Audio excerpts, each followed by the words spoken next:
지금부터는 토트넘이 왜 답이 없는 팀인지, 레비가 왜 가장 문제인지를 더 짚어보기로 하겠습니다. 콘테의 해임은 요식 행위에 불과했다. 영국의 공영방송인 BBC가 토트넘과 콘테의 계약 해지를 전하면서 헤드라인으로 쓴 표현입니다. 콘테가 토트넘의 나약함과 구단의 실패 문화를 선동적으로 폭로한 순간부터 상호 계약 해지는 형식에 불과했다.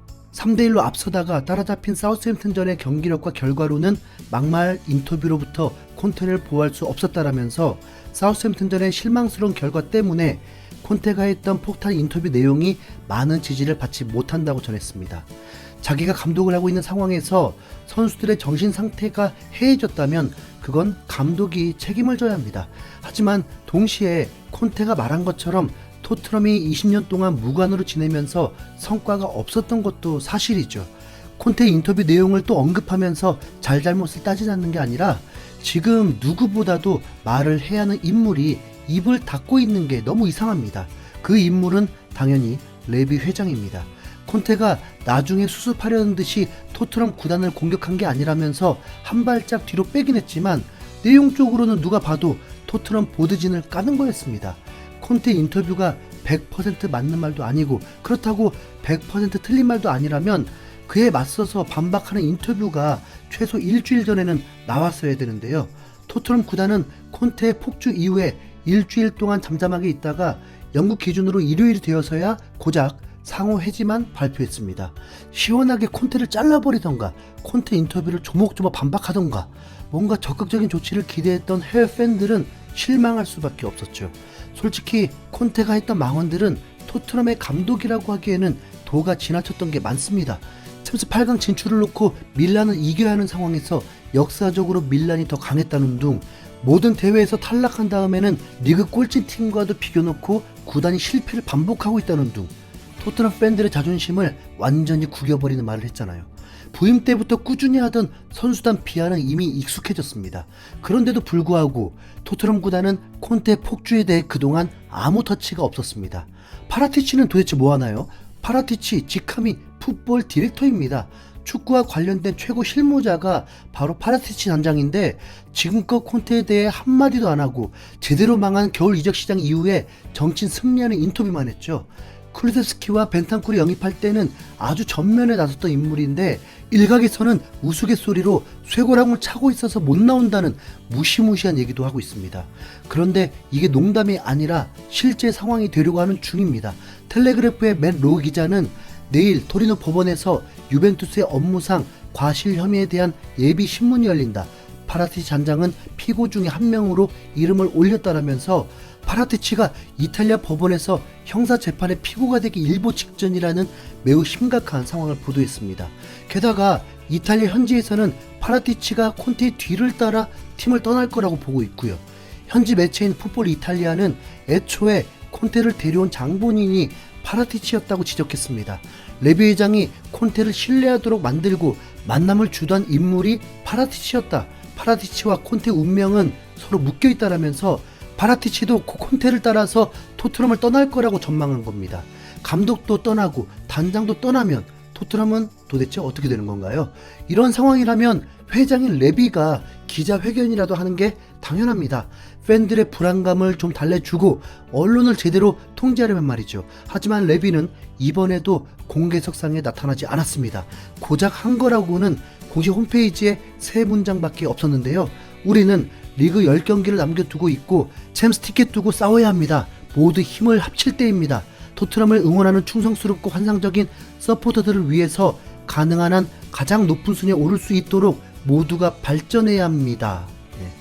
지나가는 토트넘 팬들 중에 아무나 붙잡고 물어봐도 이것보다는 더 말을 잘할 것 같습니다.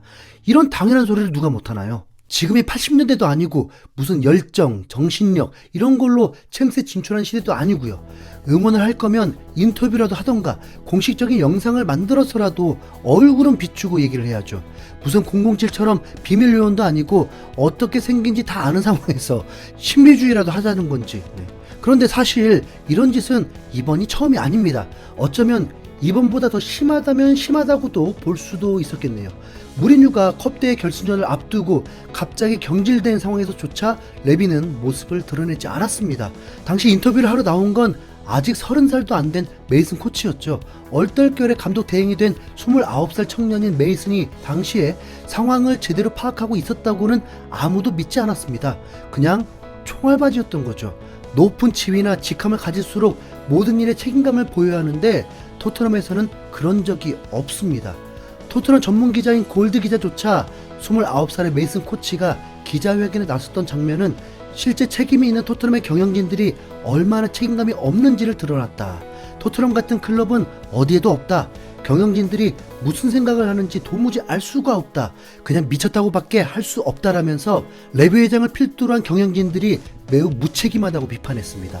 특히 토트넘 최대 라이벌인 아스날이 리그 우승을 넘보고 있다는 사실이 팬들에게는 가장 뼈아픈 부분입니다. 아스날이 아르테타를 믿어주면서 결국 성과를 냈던 것과는 달리 토트넘은 계속 감독을 갈아치우고도 무관을 벗어나지 못했으니까요. 해외 보도에 따르면 놀랍게도 아스날이 3명의 감독을 교체할 동안 토트넘은 12명을 해고했다는데요. 이것만 봐도 구단 보드진들이 얼마나 생각이 없었는지 그대로 드러납니다. 그나마 가장 성공적이었던 감독이 아무래도 포체티노였죠. 그래서 포체티노 복귀설이 꽤 힘을 많이 받고 있는 상황인데 심지어 포체티노 감독마저도 어쩌다 얻어걸린 케이스였습니다. 원래 2013년 당시만 하더라도 토트넘의 1순위 영입 대상은 포체티노가 아니었거든요. 루이스 바날 감독이 1순위였습니다. 바날 감독이 직접 인터뷰에서 포체티노 감독이 선임될 때도 내가 토트넘의 최우선 영입 대상이었다. 하지만 나는 더 큰 구단인 맨유를 선택했다라면서 당시 상황을 밝힌 적도 있고요. 유일한 성공 사례인 포체티노조차 우연히 얻어걸린 토트넘에게 팬들은 기대조차 하지 않고 있습니다. 이제 토트넘에는 미래가 없어. 콘테에게 동의하기는 정말 싫지만 나도 토트넘이 엉망진창이라고 생각해. 레비가 꺼지지 않는 한 토트넘은 그대로야. 내가 왜 이 팀을 응원하게 됐을까? 진지하게 다른 팀으로 옮겨야 되나 고민 중이야. 나는 이제 손흥민과 케인에게 남아달라고 하기도 미안해. 나는 이미 포기했거든. 정말 고통스럽지만 토트넘은 4위라면 안 돼. 그래야 레비가 책임을 지겠지. 토트넘이 이 문제를 풀 수는 있을까?